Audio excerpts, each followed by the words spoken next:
Hey, good morning to those of you out there on the West Coast, way out there in the Pacific, on the Northern Mariana Islands, Guam, America Samoa. If you don't know that there's people out there and partners out there, small businesses out there, well, there are a lot of government contractors are out there, but not as many maybe out here on the East Coast where I'm at. And good afternoon to those of you here on the East Coast. We're going to get rocking and rolling in today's training. Let me turn off some of this caption stuff that's just letting you know we're here. And today we're going to be talking about how to 10x your network. So how to have more people in your network, a lot more people really is where I'm trying to go. But before we do that, I like to start off by sharing a tip for success. And so today's tip is based on a call I just actually had earlier this morning. And somebody was asking me about pricing and how they can learn. We're good at this, we're good at that, but sometimes we're not as good with pricing. And while you definitely can go connect with pricing consultants out there, there's a lot of great people. One of the best advantages of teaming is this ability to collaborate and learn from teammates. And so what I was suggesting to this person is a great tip for you is that if you're looking to learn something, maybe you can go off and get a teammate. And part of your requirement is that they bring in a strength around this weak area that you might have. Pricing, for example. If you feel like you're struggling with pricing and how to do pricing, then you can team up with somebody else who then brings that strength in. You can learn from them as you work the proposal. How'd you do the pricing here? What do you think we should do here? And as you learn it, you'll get better. So yes, consultants, and yes, you can hire people full-time or something, but partners, don't forget about that. So that's my tip for the day, just to those of you showing up early and on time, is when you have areas where you're trying to learn and get better at, don't forget the fact that you can team up with folks and get that benefit from the relationship. Okay, and that's just a quick thank you. Every time you show up early, it helps us with the training. I personally appreciate it, but also LinkedIn appreciates it and pushes the word out. So let's get diving into today's training, into the meat. Today we're talking about 10xing your network in the federal market. And really what that means is how do you have a lot more people in your network? And we'll dig into that. There's this great book, and I don't know if you can actually see it. Let me just do this 1 second so it's a little easier to see. Harvey Mackay wrote a book called Dig Your Well Before You're Thirsty. And it is a great networking book. And I worked with him way back in the day. And he wrote this book. The idea is you have a network and you're going to need them for some reason. You might want to sell to them. You might want to use them to reach others. You might want to help them. Whatever the reason, you want to build that set of relationships with your network long before you need that. I describe it as not being transactional. Don't just create a relationship for a few seconds to have a transaction and then get out. No, your network is for life. If you're in the government contracting space, for example, you build a network around your community, the people in the federal market that can help you. I also am a sailor, right? And so I build a network for life of people who are in the sailing community that I can learn from, I can have fun with, et cetera. And so this idea of digging your well before you're thirsty is you're definitely going to need a network. And I'll talk about why in a minute, but you're going to need a network. And so make sure you're building that network constantly before you need it. And I just wanted to point out the difference. Today, I'm talking about relationships in your network, so network relationships. And I wanted to distinguish that from something else I teach about strategic relationships. Strategic relationships are these relationships that require a lot of energy. You really can't have many of them. I suggest you want to have somewhere around 10 to 20 strategic relationships spread across a group of people, right? But that's the most because they require a lot of time. If you have a strategic relationship, I say it is defined by the fact that you have a meeting every 2 weeks with them, maybe every 3 weeks, but anything more than that, it's not a strategic relationship. It's just somebody you're connected with. It's in your network. It's a good relationship. But strategic relationships are ones your head's down on, mutually growing. And you can have that with the government as well. Maybe your head's down with a program office, trying to share information, learn, et cetera. But today's topic is around network relationships. So I noticed Dave Waltz, for example, is in here from the Navy. By the way, connect with him, say hi.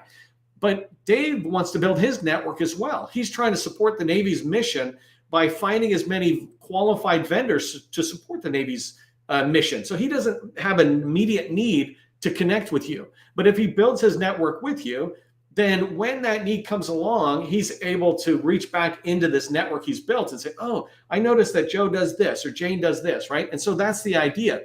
So we're going to dive a lot more into that. But today's training is going to cover 3 topics. Let me turn off chat here so I don't look at it and get distracted, Dave. today's training, we're going to be talking about why is it important to have a large network. And then I want to go into describing the different people that should be in your network, roles, et cetera, right? And then the last thing I want to wrap up with is just how do you 10x your network? What can you do to increase the size of your network? That's what we're going to talk about today. If you don't know me, my name is Neil McDonald. I want to welcome you to my federal sales training where I provide tips for success in the federal market. I spent 20 years in the federal market as a small business owner. And since 2018, I've been teaching people like you that government contracting is not a secret. It's just a process. When you follow a process A to Z, you're going to have repeatable, predictable results. I show here on my screen, if you're looking at the screen, the 7-step process that I teach for federal revenue success. A to Z in this case is research an agency, target them, understand who you want to meet, and then begin to reach out to them with cold calls, right? To develop relationships that will help you identify slam dunk opportunities in order for you to write winning proposals that will guarantee sales, right? If you follow this process, you do enough of the right things over and over again, you're going to have repeatable, predictable results. And that's why I do this training, is so that you can begin to learn the things that will lead you down that path. One of the process steps that I like to get you to do is to just let us know who you are. Put your company name into the chat, your core competency, 2 or 3 words, right? Don't put a whole paragraph. This idea of when we're scrolling chat, if we see something like that, that's actually causing friction to my eyes and me representing everybody else, right? I don't look at it. It's too much. I'm like, well, I'll come back to that and look at it later, right? I'll read it later, but I really won't, right? Because yesterday there was like 159 comments in the chat. But if I'm coming down and I'm seeing over and over again, oh, this person does advertising management or something, or media buy, those things start sticking in my mind. Obviously, somebody put that in, 2 people put it in yesterday. And because they used so few words, it was easy for me to understand. This is important to networking, right? Networking is, it's about helping people know you. And when you're showing up to your network over and over again, and you're using just 2 or 3 words to describe your company initially, it makes it easy for us to remember. And the last thing I just want to mention here is that this is your community. Right? This is your networking community. Don't go too far away to try to find a network. You've already got it here. I brought it here, and all of us are engaged. And so one way you can engage in the network is as people put comments in like, hey, I'm this person, give a thumbs up, right? Just give a thumbs up to their comment, and it lets them know that you saw them. But it also, when you give a thumbs up to, Jane, who says she does this, it's slowly but surely reinforcing it in your mind. And when you come back day after day, we've done 350 of these in the last 18 months. When you come back to these on a frequent basis, you're going to remember who Jane is and what she does. So give thumbs up, and other people will give thumbs up to your stuff as well. By the way, speaking of networking, one way to 10x your network is to attend our first ever, I almost said in-person, but in-person virtual networking. It's a virtual networking event. These trainings that I do, it's a great community, but I'm not giving you a chance to meet each other and talk screen to screen, right? And so we're going to do a Zoom-based networking event. It's a virtual event that's no networking. It's designed to help you build your network. Literally, my goal is to help you grow your network by 50 or 100 people in this one day. So make sure you go sign up. Go, you can go to another tab right now as you're listening to me and let us know you're attending. I'd love to see you in there. All right, let's dive into the training. We got a lot in here. I want to begin with why large networks are vital to your success in the federal market. If you haven't been with me before, I move at a fire hose pace.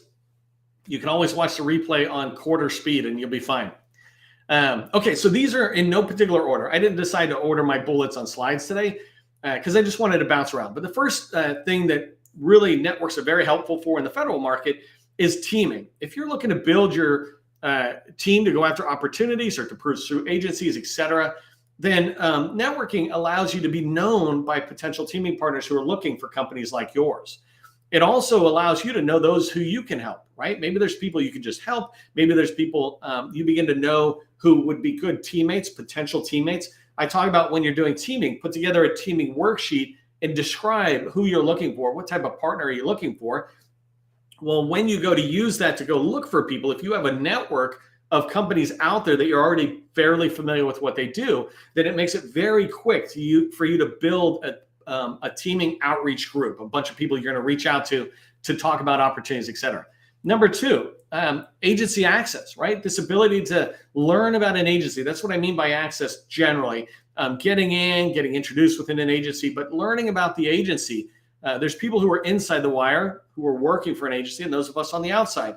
There's obviously like Dave I mentioned today, and Dave, I might just say your name over and over again today, but Dave, he's in the Navy, right? He's a great federal government person to network with, and he can give you access to the Navy at whatever level, right? If you're looking for strategic plan or, hey, an RFI or a long range forecast or something, he might be able to help you understand that. So that's agency access. But there's also people in the industry who understand the agencies, who are incumbents within the agency. And so when you have a network of those people, you have access to any of the agencies that you want to get into. Vehicle access is contract vehicles, right? So when you think about contract vehicles, many, many opportunities come out on vehicles that you don't have access to. So you cannot bid on them as a prime, but maybe you want access to them. Maybe you see the opportunity somewhere out there, GovWin, whatever, but you can't go after it. Well, if you have a network of people who are on those top vehicles that you want, then you're going to be able to have access to the opportunities that are on those vehicles. Number 4, you can expand your company's visibility, right? So I talk about marketing as a passive and an active exercise. So an active marketing exercise, for example, me, is doing this live training, right? I'm talking about it. Something you do, you might put a post on LinkedIn. That's an active thing that you're doing. But passive marketing is your LinkedIn profile, right? If somebody's searching and the results are returned, your website, that's a passive marketing tool. Well, when you have a network, that's kind of the same kind of thing for your company's visibility. People know of who you are, and then they begin to say, hey, I know somebody else. I do this all the time because I know so many of you that over here, when I have people and I hear about needs, et cetera, I'm like, you know what? I know this person. I just did that this morning when I was responding to all of yesterday's comments in the training. I noticed in 159 comments that there was these 2 companies spread pretty far out in the chat that both did something related to media relations. And so I was able to say, hey, do you 2 know each other? So you're increasing your visibility when you increase your network. Number 5, you get to meet like-minded partners. So it's one thing to meet people who are going into an agency, et cetera, but it's another thing when you start meeting people whose values and business values match your company's values, and you're trying to grow out there and you want to find folks, right? There's I didn't put it here. I thought I would have put it right. Oh, I did. Number 11, fight loneliness. But when you find like-minded partners, that's like me finding a sailing partner who wants to sail around the world the same as I do. Well, now I got somebody who's willing to go out on their boat in the middle of the Pacific. It's the same thing when you think about like-minded partners, both company values, or maybe they want to go after the Navy, or they want to go after Department of Homeland Security. Well, now it's with that like-minded partner, you're able to expand upon how you're able to help each other. Number 6 on why large networks are vital, right, is this ability to hear about opportunities. You can only hear about so many opportunities, but if you start engaging with other people, you're going to hear people start saying, hey, did you hear about this thing? Did you hear about this one? Did you hear about this one? And when you're able to communicate in a really clear way what you sell, it makes it easier for the rest of us to go, hey, I heard this opportunity. I should tell this person. An example is I was just talking with somebody recently who does enterprise network engineering, architecture, et cetera. And now that I got that in my mind about them, that's not all they do, but like that's the top thing. Now that I got it, whenever I hear anything about that around the federal government, I can mention something. So this ability for you to hear about opportunities comes when you have a network, right? The network is out there and all these people have their fingers everywhere in the federal government. They start coming back to you. Number 7, you'll get introduced, right? And you'll be able to make introduction and get introductions.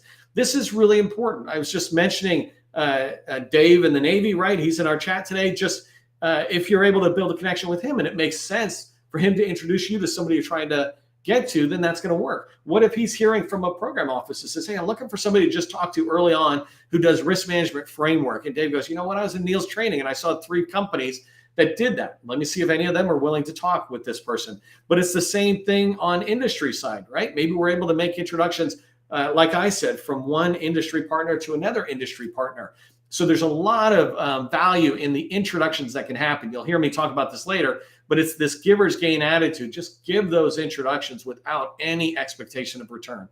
Number 8, market insight. So you hear about opportunities, but just also hear about directions of things are going. Market insight could be, hey, did you know about this event happening, this conference happening?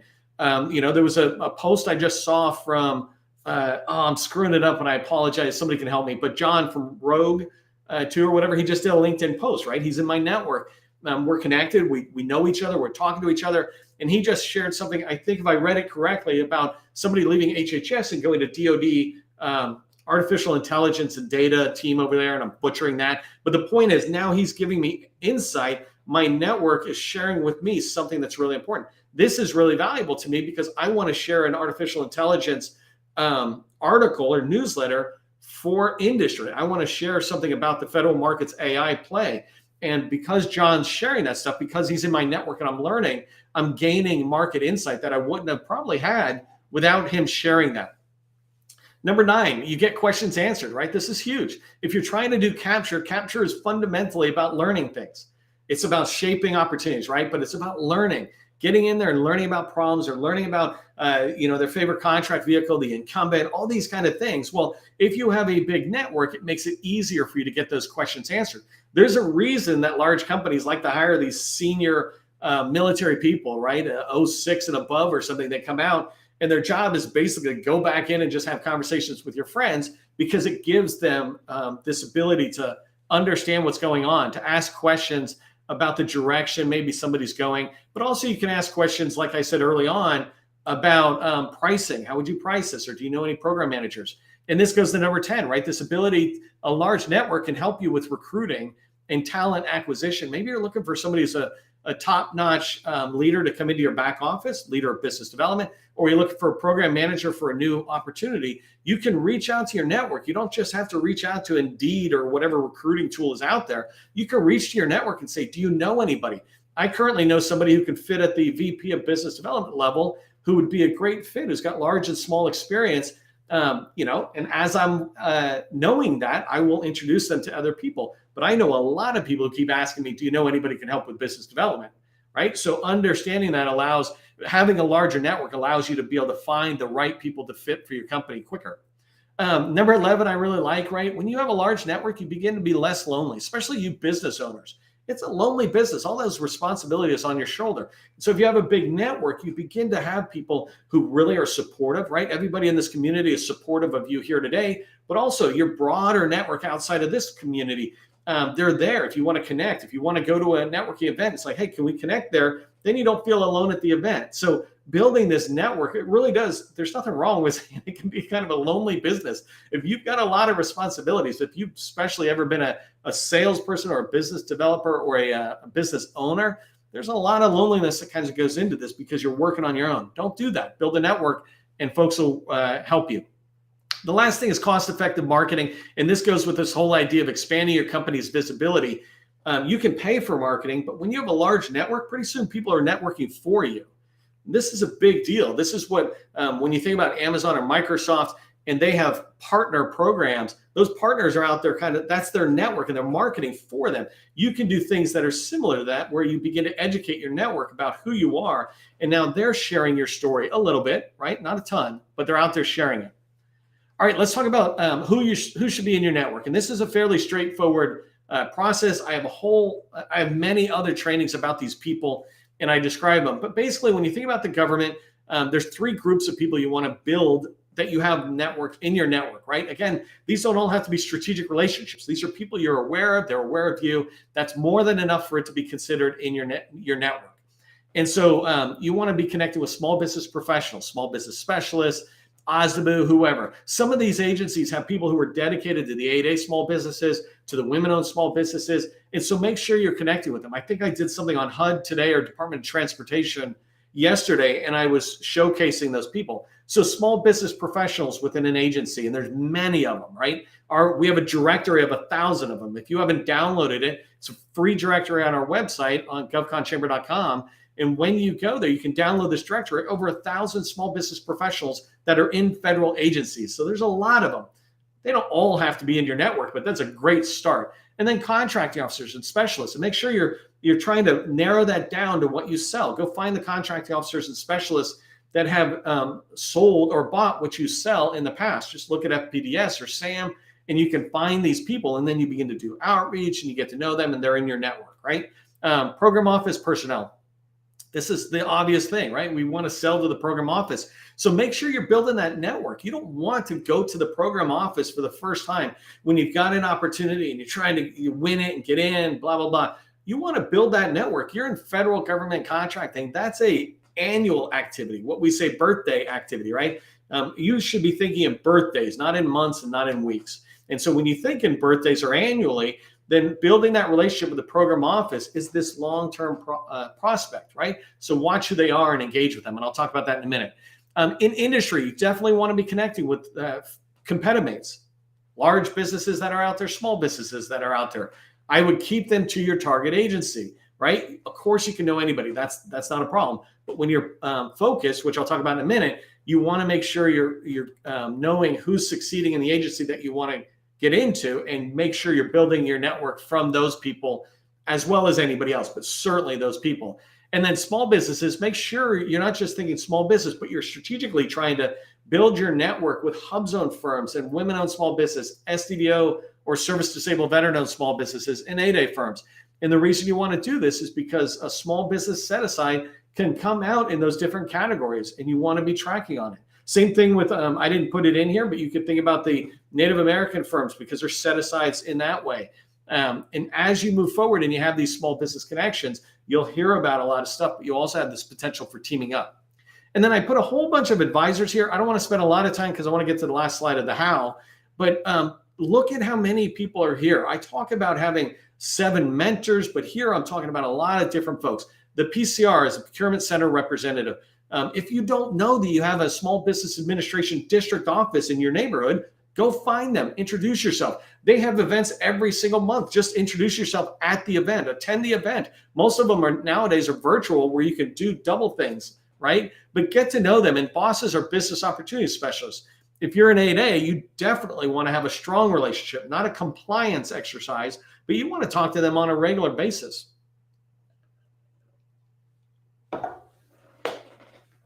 Training is a thirsty business. The Small Business Development Center, PTAX, or what they call APEX now, those all you can find in my training on 7 mentors. But don't forget organizations that are there, like down in Huntsville is the Catalyst Center. Charleston Defense Contractor Association is in Charleston, whatever state. I can't remember. Somebody tell me. And those are great organizations because they've got their hands in, right? So Charleston is solid with Nywick Atlantic and some others. Catalyst Center is down there and knows everybody at MDA and around Huntsville. But also consultants are part of your network, right? There's all sorts of people out there. There's proposal writers, people who are doing business development or pricing exercises, your lawyers and your CPAs. This is your network. You want those people, especially the ones you're paying, you want them to work for you so they're aware of you and they're helping you build your network. They're introducing you to other people. Okay, so let's talk about 8 reasons or 8 ways that you can 10x your network. And these are just some tips that I have. I hold a lot of other training about how to build relationships, etc. But here I'm just talking about your network. Again, your network at this level is a looser level relationship than strategic relationships. So the first tip I have for you is just make sure you're purposeful. You're really determining who do you want to build your network in. I've talked about targeting a particular agency, etc.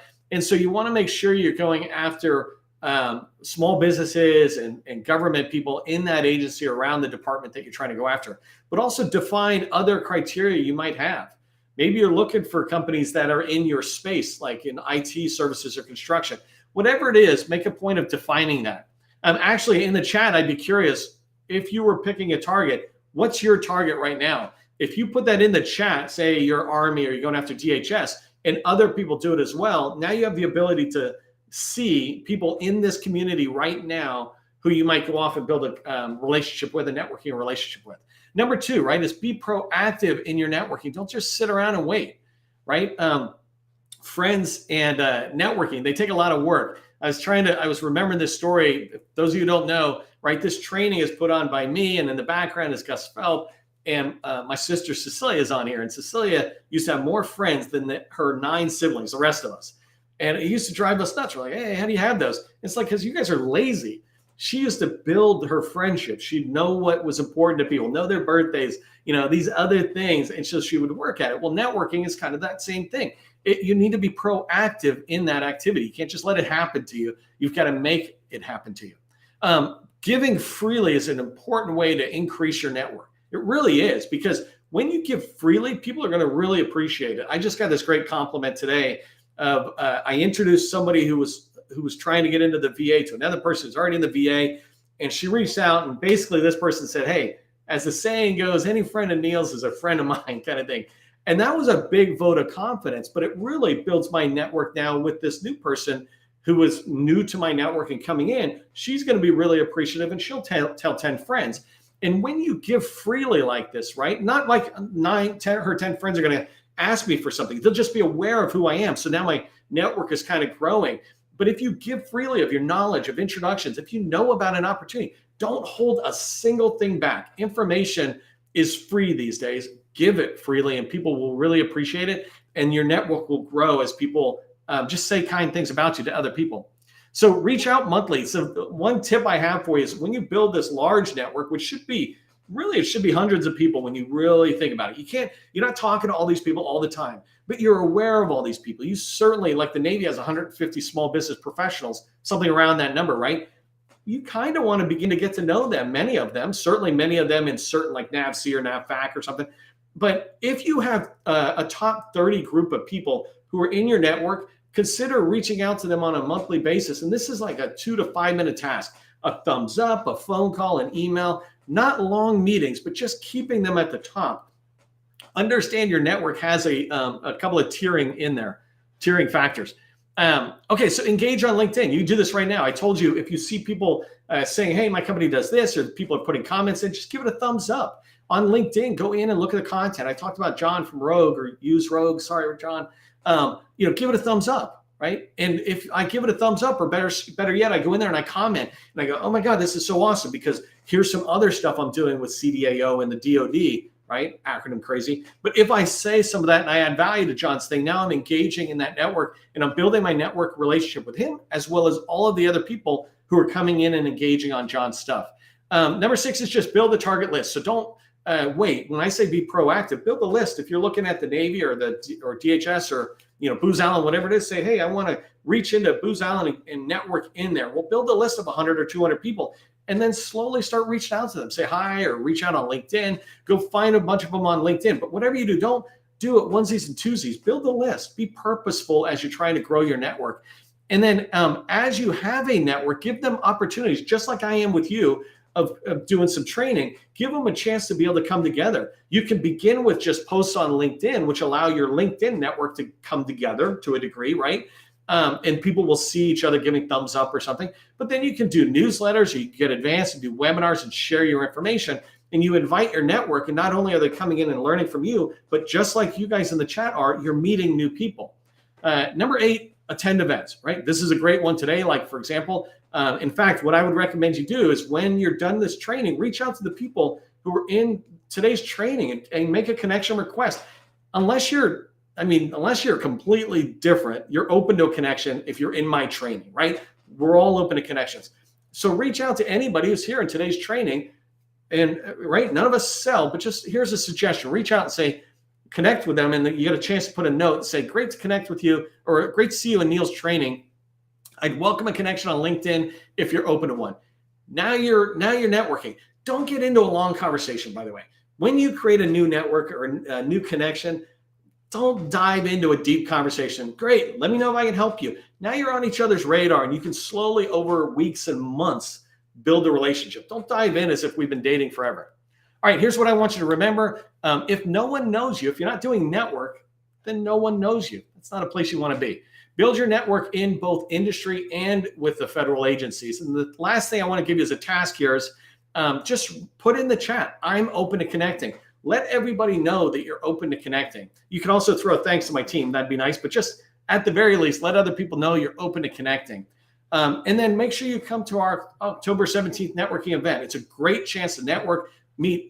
If we do this correctly, right, you're going to meet a couple hundred people. We've got 7,500. We got 75 people registered already. We just opened it up last week. So we've got a good traction. Come be one of those people coming to our networking event. I'd love to see you in there. And for everybody, remember, government contracting is not a secret. It's just a process. Part of the process is becoming a sustaining member when you're getting enough value in here that you appreciate what we do. We'd love to have you be a sustaining member. You can find that on our website. I'll see you in the next training.